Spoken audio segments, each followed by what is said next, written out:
I'm Alice. And I'm Brett. And this is the Prosecutor's Legal Briefs.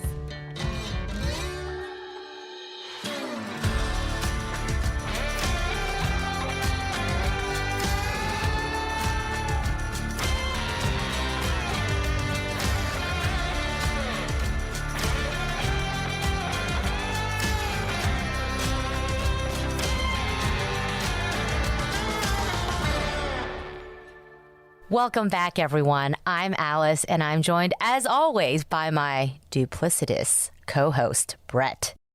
Wow, duplicitous. That's a bad thing, I think. It kind of is. Except it's on point, sure, Brett. Except it's on point for our theme today, which is it? Dual juries. I think then I would be duplicative, not duplicitous. But that's okay. That's okay. I'll just live with it. But you're not duplicative because you are one of a kind. Right. But sometimes there's so many facets of who you are that we can't exactly tell what you are. So I think of it as having many facets to you rather than it being a negative thing, Brett. Okay. So this is why you're a good lawyer, Alice, because you're good at making BS arguments that nevertheless sound good. So we're just gonna go with it. But yes, Alice, we are talking about dual juries, which I will just go ahead and admit to you. I made it through 3 years of law school, and let's see, I've been a lawyer now for 15 years, and I had no idea what that was. Had never heard of that before. Me too, Brett. It had never crossed my mind that you could have two juries. I thought, okay, maybe in different jurisdictions for different charges. Of course, you can have multiple juries. But, of course, our amazing listeners and our amazing fans always bring us the most interesting legal cases and the most interesting legal questions. So someone actually in the gallery, I believe, our Facebook fan page, brought this to our attention. And both of us were like, this can't be true. They must have read this incorrectly. There are no two juries for one case. Yeah, when they brought it up, I was like, what are you talking about? I don't know what you're talking about, but you've clearly got this wrong. And then they sent an article about it, and I was like, oh, wow. So we decided if this is a thing that exists and we don't even know about it, this would be something that might be interesting to you guys. And it has a practical might be a little strong. I don't think you're going to be able to use this in your everyday life, but it's in the news right now, so it's perfect for us to talk about on Legal Briefs. A lot of you guys have been following the Kristin Smart case and the trial that's about to happen in literally a couple weeks of Paul Flores and his father, Ruben Flores, and this trial is going to have an interesting twist. For those of you who haven't been following this, Paul Flores is accused of murdering Kristin Smart in 1996, and his father, Ruben, is accused of helping him cover it up. Interesting side note about the Kristin Smart case, it has a sort of weird connection to the Peterson trial. Scott Peterson was at Cal Poly San Luis Obispo at the same time as Kristin Smart.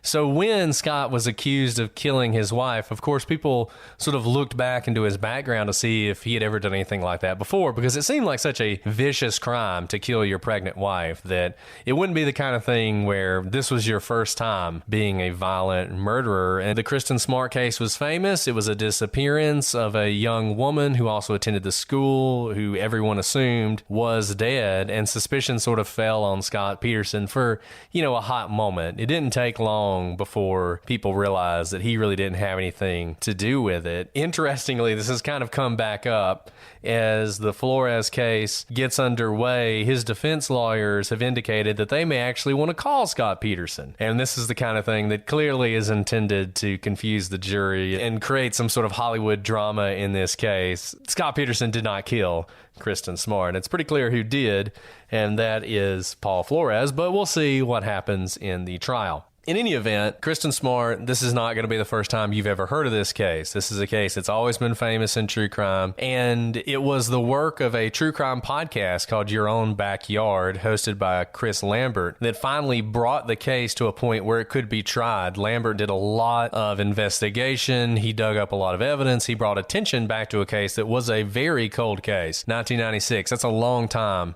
for a case to go unsolved, and to have a trial happening here 25 years later because of the work of a podcast really is amazing, and just goes to show why we always try and highlight some of these old cases and see if there's anything out there and anybody out there who might have information, because you never know. No, that's absolutely right. And, actually many of you have asked us before, have any podcasts, true crime podcasts, help bring closure or an answer to an unsolved case. And this is a great example of someone kind of using their voice on the air for good to bring justice for Kristin Smart in this case. Now, no good deed goes unpunished, and it wouldn't shock me if Mr. Lambert ends up having to testify in this trial. But nevertheless, he did a lot of great work. And if there is a conviction in this case, he deserves a lot of the credit. But while that is all very interesting, and one day we might want to do an entire series on the Kristin Smart case, that is not what we're going to be talking about today. There is something from a legal perspective in this case, and we've already told you a little bit about it, that is even more intriguing. Paul and Ruben Flores will have one trial, but that one trial will have two juries, one for each of them. Yes, it turns out, as shocked as I was the first time I ever heard about it, this is a real thing. And once you look into it, you realize, even though it's pretty rare, it's been used in some famous cases before. Probably the most famous case is that of the Menendez brothers, Lyle and Eric Menendez, who were accused and eventually convicted of killing their parents. Though it took 3 juries to get them to that point. Their first trial had one of these dual jury things, and both of them deadlocked, which is a remarkable thing, actually. They actually retried them with one jury, and that one jury did convict them. So why does this happen? And how does it work? Well, first of all, this is another one of those jurisdiction to jurisdiction things. The federal jurisdiction does allow this, which also surprised me, but it does. And a lot of states do. Some states have never really dealt with it directly. But California is one of the states that has used this before. The Menendez trial is an example. Now, this is important. It is not the case that every time you have more than one defendant, you have multiple juries. In fact, it happens all the time that multiple defendants are tried together. And if you had multiple juries every time you had multiple defendants, this would have been something we all would have heard about, because we would have seen it again and again and again. But when you have one crime, and you have multiple defendants, and you have one jury, there is a constitutional rule that can cause you some complications. It's called Bruton, and it involves everyone's favorite rule of evidence, hearsay. Hearsay. So here's a problem for you to think about. You're on trial with your co-defendant. You were smart. When you were arrested, you listened to the cops about that whole anything you can say can and will be used against you thing, and you kept your mouth shut. Your buddy, though, who you were arrested with, he didn't listen to as many true crime podcasts as you did, and he said something to the police he shouldn't have. And now both of you are headed to trial. Neither of you are going to testify. The prosecution plans on using your co-defendant's statements against him. It's an out-of-court statement about the truth of the matter asserted. So it is classic hearsay, but that's okay because there's an exception. It's a statement of a party opponent, so therefore it comes in. All that means is if you say something and you are a party to the case, you can use it even if it's for the truth of the matter asserted. After all, if he didn't want it used against him, he shouldn't have opened his big mouth. And let's stop for just 1 second here, because just in case you guys didn't listen to our hearsay discussion, I think that was in the Square Grouper case. Tara Rosado and Carlos Ortiz. We did a whole thing on hearsay and what hearsay is. But just real quick, in case you don't know. So hearsay, all hearsay means is a statement that was made outside of court that one party wants to bring in for its truth. So let's say that the statement is, I killed that SOB, right? So the prosecution, they want to bring that statement in, and they want to use it to prove that you killed that SOB, right? So that's hearsay because it's an out-of-court statement. And if somebody else wants to testify that they heard you say that out of court, and if it's going to come in, it has to have an exception because hearsay, generally speaking, doesn't come in. Right? We don't allow hearsay because we want to hear from the witness. We want to hear from the person. We want to hear from the person who said it. We don't want to hear from somebody else who heard the person say it. Right? So ordinarily, we don't want hearsay statements to come in. There is an exception, though. One of the exceptions is if it's a party opponent. So if it's the other person, you're the prosecution, it's something the defendant said, that is an exception to hearsay. So even though it's an out-of-court statement, made for the truth of the matter asserted, that's why you want to put it into evidence because it was made by a party opponent, it can come in, no hearsay problem. That was an awesome summary. Definitely go listen to the grouper episode on our other podcast, The Prosecutors, if you want to hear a more fulsome discussion by Professor Brett, who actually has taught evidence and hearsay for his students before. And so that was a great explanation, Brett. So now that you guys are all experts in hearsay, you understand that your co-defendant's out-of-court statement, though hearsay, can come in because he is a party opponent in this case. But what about you? You were smart and you didn't open your mouth, and now this statement made by your co-defendant is going to be entered into evidence.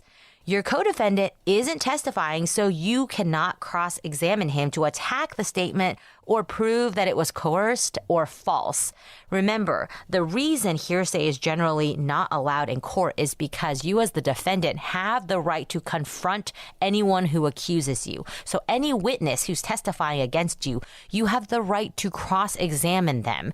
The prosecution gets to do that to the defense's witnesses as well. In other words, testimony on the stand gets to be tested. It doesn't just get to be this perfectly edited, written statement that you've worked on and no one gets to poke and prod holes in it. You get to cross-examine generally anyone who makes a statement that is evidence. But because of this party opponent exception to hearsay, you don't get to cross-examine your co-defendant and show that maybe there are problems with what he said.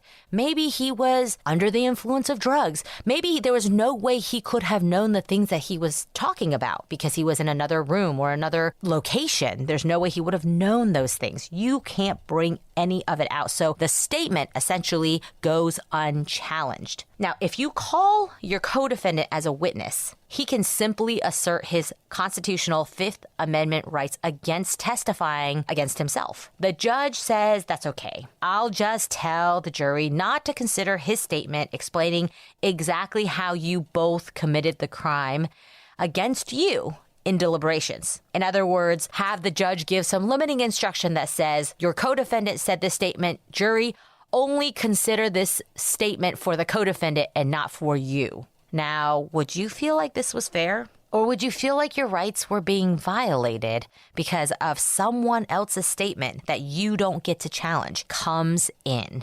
Even if the judge says, don't consider it for Alice, only consider it for her co-defendant, even though the statement mentions Alice. And you can just imagine, how this all comes in. You get the police officer gets up on the stand and he says, yeah, Brett said that he and Alice went to the bank and Brett, he was the one in the getaway car and Alice went in with the gun and the note and she came running out with a bag of money and she jumped in the car and she said, go, go, go. We get away before the cops get here.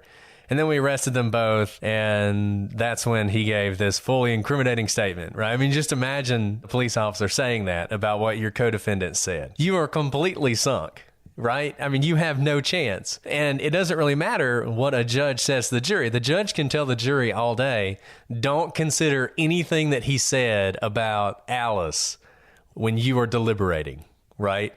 But juries are made up of human beings. They can't just turn off their brain. Ordinarily, a judge's instruction actually is considered binding. If the judge gives an instruction to the jury, then the presumption is that the jury followed it, even if it's a presumption that stretches the imagination at times. There are often times where you're like, man, I don't know if a jury can really just disregard that. And that's a big one, right? You ask a question, it gets answered. There's an objection, move to strike. The judge strikes the answer and says, jury, disregard what the witness just said. Well, the presumption is the jury will disregard what they said, right? But you can imagine that that's a little bit of a legal fiction because these are still people, and it's really hard for them to do that, even if they're trying. And this is about as bad as it gets. It's hard to imagine anything more damning than your co-defendant's confession. And then you get up to cross-examine the cop, and you're like, well, how did he know it was Alice? Or what was his state of mind when he gave you this statement? And the cop's like, I don't know. He seemed fine to me. Seemed perfectly reasonable to me, right? I mean, the police officer, number one, can't actually speak to anything that was going through your co-defendant's mind at the time. And number two, isn't interested in answering your questions in any way that might undermine the statement. So you really have no opportunity at all to get at the statement itself. It's just coming in through this hearsay exception, and you're just out of luck.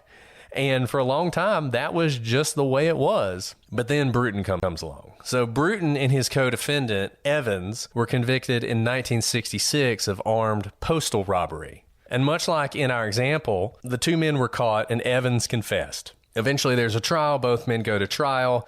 They are tried together. And the judge orders that the statement that Evans gave was a freely made statement, knowing his rights, and it could come in against him. But he gave a limiting instruction to the jury that they were to disregard Evans' confession as to Bruton. Both men were convicted, and Bruton appealed, claiming that his right to confront his accuser, in this case, his own co-defendant, under the Sixth Amendment had been violated by the admission of the confession in trial. As Alice pointed out, he can't call him to the stand. I mean, that would normally be the way you could cure that, right? If you have a statement coming in from someone, you call him to the stand, you ask him questions about the statement. But he can't do that here because it's his co-defendant. His co-defendant has an absolute right not to testify. He's already talked too much. He certainly doesn't want to talk more, right? I mean, if his co-defendant testifies with his confession out there, it's just going to be murder for him. So he's never going to testify. Now, interestingly, this issue had been raised before in a case called Deli Paoli.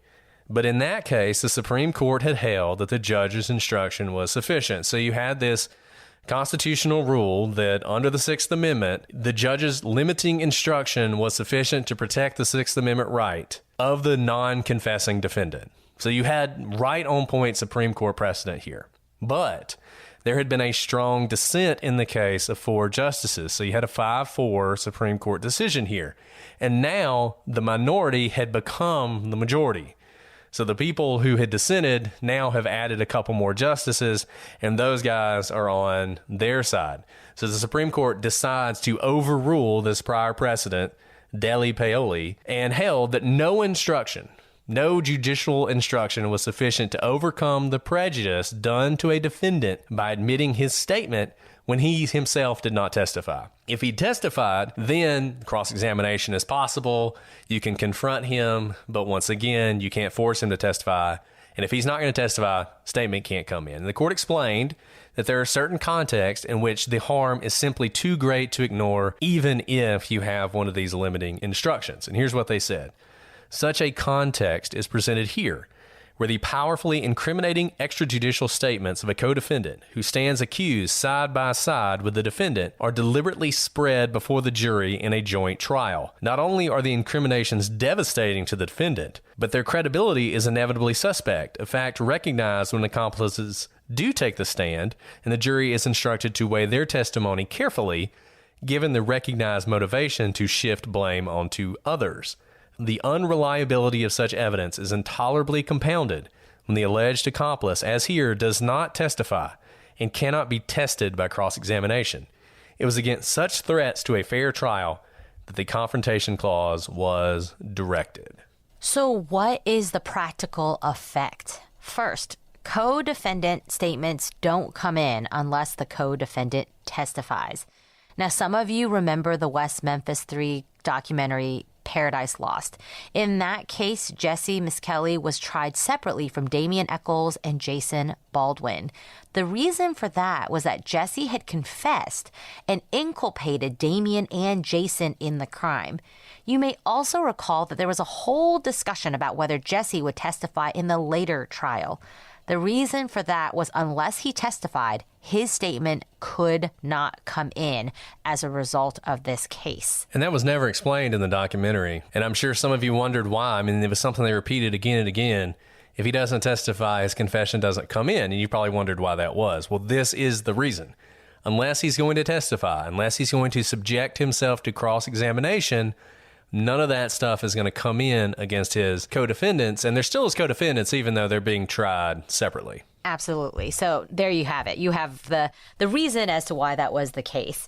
Now, sometimes you can redact prior statements so that they only incriminate the maker of the statement.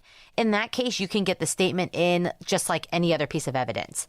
But what about when you can't do that? Or when the evidence is so extensive and intertwined that it's impossible to separate it out. Kind of like Brett's story of if he were arrested and he told them about how he was in the getaway car and I was in the bank and I got in the car and told him to go, go, go. The stories are so intertwined about both of our involvement that could you really separate out the part where he talks about me?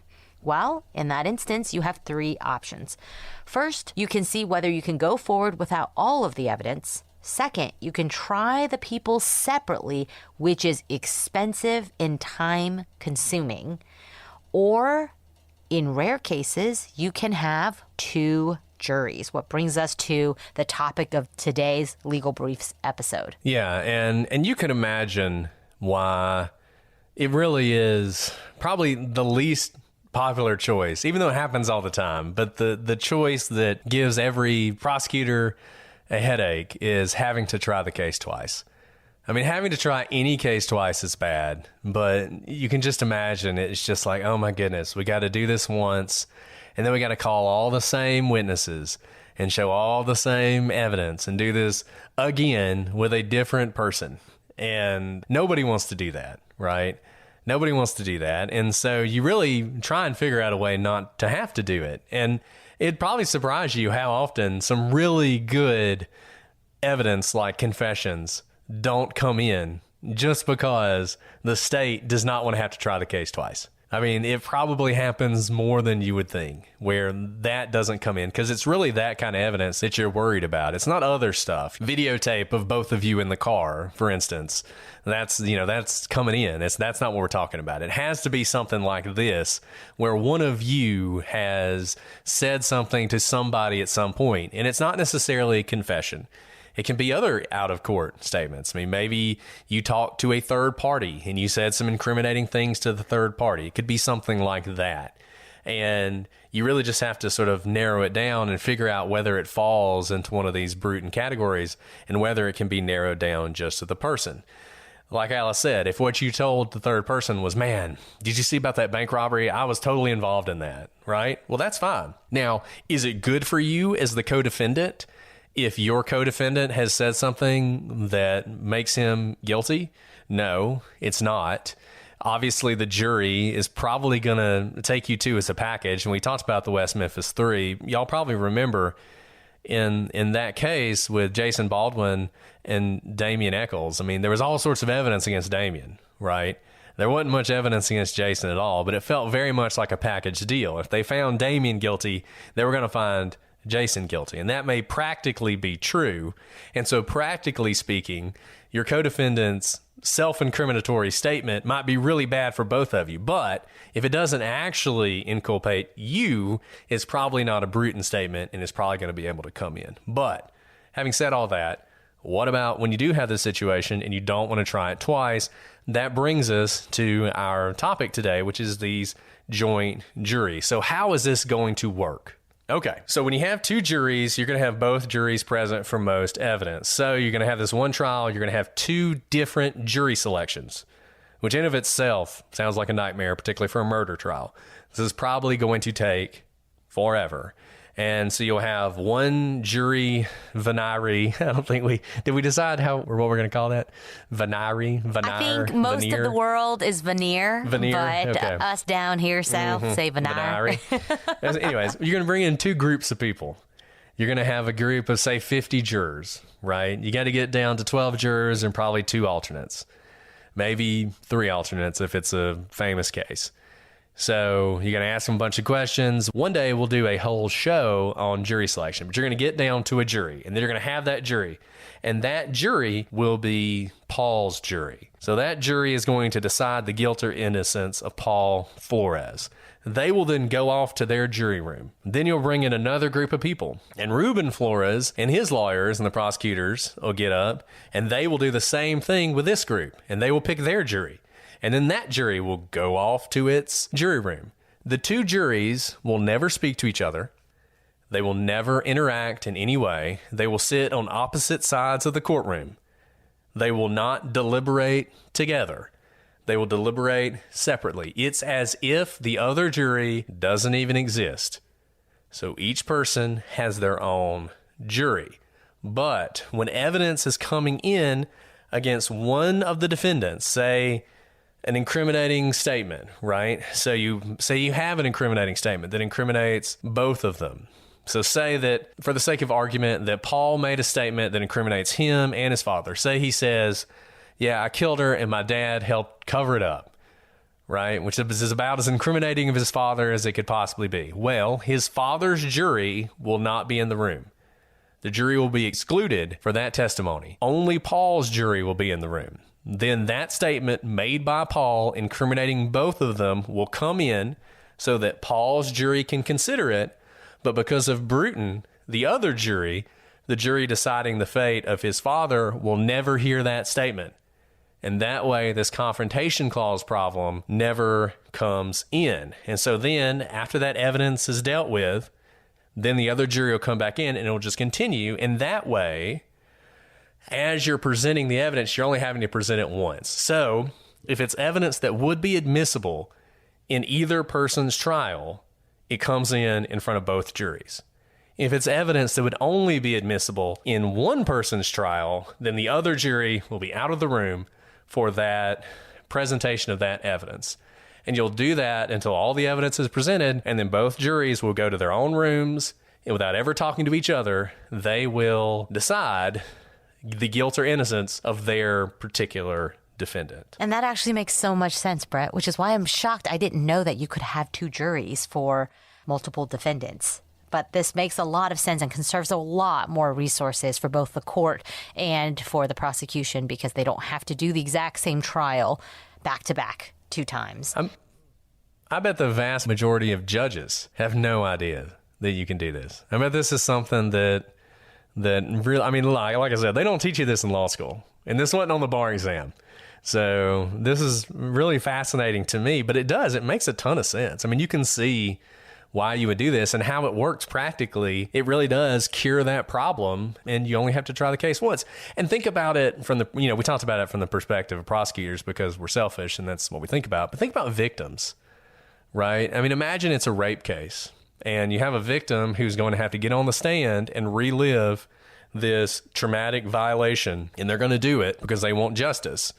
Well, if you have multiple defendants, just imagine if you had multiple trials and you're having to do that over and over and over again, how traumatic that's going to be and how re-victimizing that's going to be. And allowing that person to only have to testify once in one trial, that's great. I mean, that's not only conserving resources, but is taking the victim into account as well. And that makes so much sense. I just sat through another trial where there were a lot of victims of young women who had been through some atrocities. And we had, a lot of victim advocates there with us and kind of lots of just resources for these young women who had endured a lot of trauma, and they had to recount the trauma under oath. And it took a lot. I mean, we're talking weeks of preparation to get them to a place emotionally where they felt comfortable being on the stand. And as soon as they came down, almost every single one of them said, "I'm so glad that's over. I don't think I could ever do that again." And imagine if you were the prosecution, you had to turn to them and say, "Hey, thank you for you reliving the worst days of your life on that stand. We're going to need you to come back next week and do it again." I mean, that would just be devastating for many of these victims who may decide that they would rather just not, come forward at all because they just can't keep reliving their trauma. So there are a lot of good externalities that come from this procedural fix to the Bruton issue. But We hope you all have learned something, because we certainly learned something. And this just goes to show you we certainly don't know everything in the law. We are far, far, far from knowing everything. And we love it when you guys bring us interesting legal questions like this one. So keep them coming. We love hearing about them and researching them and learning about them.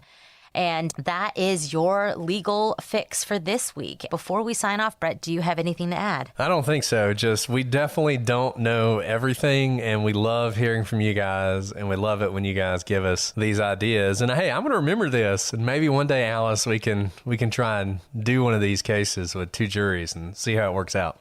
I guess so. I'm too tired right now to do another trial, but but with you, I'll do anything, Brett. Thank you guys for joining us for this episode of Legal Briefs. Until next time, I'm Alice. And I'm Brett. And this is the Prosecutor's Legal Briefs.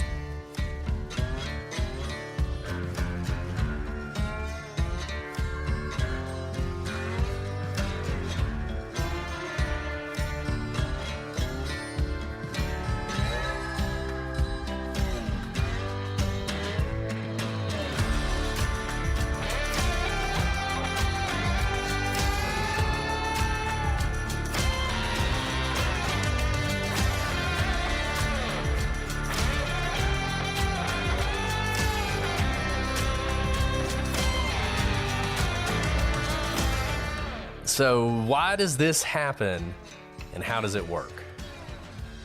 Do you want me to go? No, sorry. It's okay. I don't know, Brett. Why don't you tell us? Sorry, I'm a little off. I'm a little off my game. No, you couldn't be better.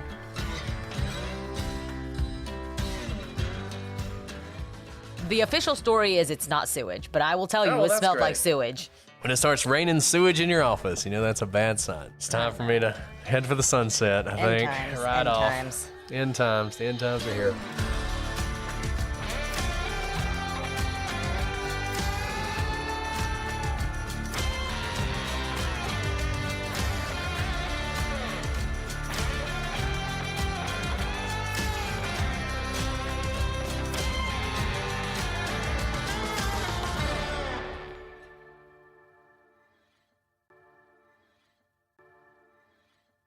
Work takes up most of your time. That's why you should use Stamps.com to save time with your mailing and shipping. Stamps.com will simplify your postage needs and add valuable time back into your workday, so you have flexibility to focus on more important things. Stamps.com can handle your mailing and shipping needs with rates up to 88% off UPS and USPS. Send invoices, checks, certified mail, packages, and anything else you need to keep your business running with Stamps.com. If you sell online, connecting with every major marketplace and shopping cart is easy.